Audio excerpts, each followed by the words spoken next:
বর্তমান সরকার আসার পরে আমাদের মাননীয় প্রধানমন্ত্রী মহোদয় উনি ওনার নির্বাচনের ইশতেহারে বলেছেন যে তার দল সরকার গঠন যদি হয় তার পে স্কেলের যতটুকু সম্ভব যাচাই বাছাই করে তারা আমাদেরকে একটা উপহার দিবে।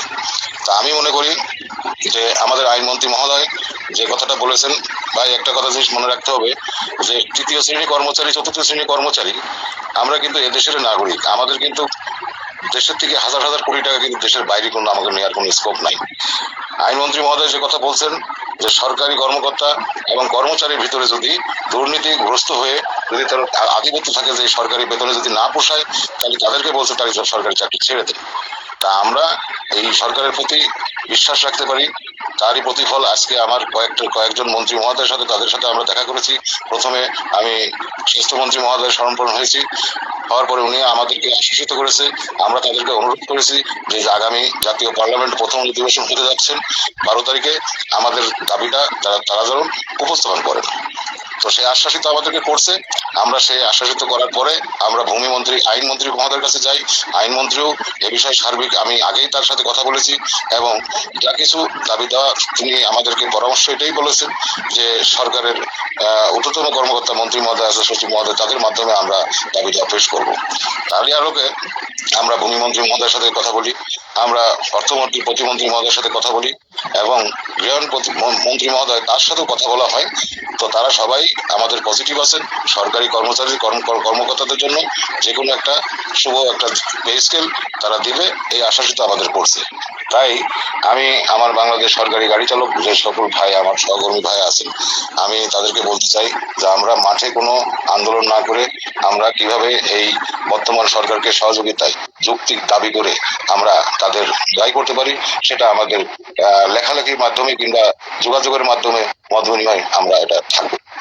আর এরই মধ্যে মনে করেন যে আমরা মন্ত্রী মহোদয়রা তাদের একটা মাননীয় প্রধানমন্ত্রী 180 দিনের একটা কার্যক্রম আছে, আমাদেরকে দেখতে হবে উনি আমাদের জন্য কি করেন, সেটা আমাদের দেখার বিষয় আছে। আমরা এখন এভাবে বলতে পারি না যে আমাদের দেশের পরিস্থিতি অর্থনৈতিক পরিস্থিতি কি আছে। তবে মাননীয় প্রধানমন্ত্রী উনি আগেও বলছেন এখনো বলতেছেন। তবে এরই মধ্যে যতটুকু আমার কাছে যতটুকু আমি জানি, যেহেতু মন্ত্রণালয়ের সকল দপ্তরে সকল অধিদপ্তরের সকল সচিব মহোদয়ের কাছে মন্ত্রী মহোদয়ের কাছে আমাদের গাড়ি চালকরা আছেন এবং তারা শুনতেছেন সরকার আমাদের প্রতি খুবই আন্তরিকতা আছেন যে সরকারি কর্মচারী কর্মকর্তা কিভাবে কি দিলে পরে সেটা শোভনীয় হয়। এই প্রসেসটা অর্থমন্ত্রী এখন কাজ শুরু করে দিয়েছে ইতিমধ্যে, যে বাস্তবায়ন করার লক্ষ্যে যে কতটুকু করে পে স্কেলটা আগামী হয়তো জুন জুলাই থেকে কার্যকর হবে এই আশ্বাসিত করছে। ধন্যবাদ মালিক ভাই। মালিক ভাইয়ের মাধ্যমে আমি সারা বাংলাদেশে যারা আপনার ফলোয়ার আছে, আমরা সরকারের কোনো মন্ত্রী মহোদয় কিংবা সরকার মাননীয় প্রধানমন্ত্রীর কোনো ভুল ভ্রান্তি আমরা না ভেবে আমরা সেটা বোঝার চেষ্টা করি যে আমাদের কি এই সরকার আমাদেরকে কি এই সরকারি কর্মচারীদেরকে কি দিতে যাচ্ছে।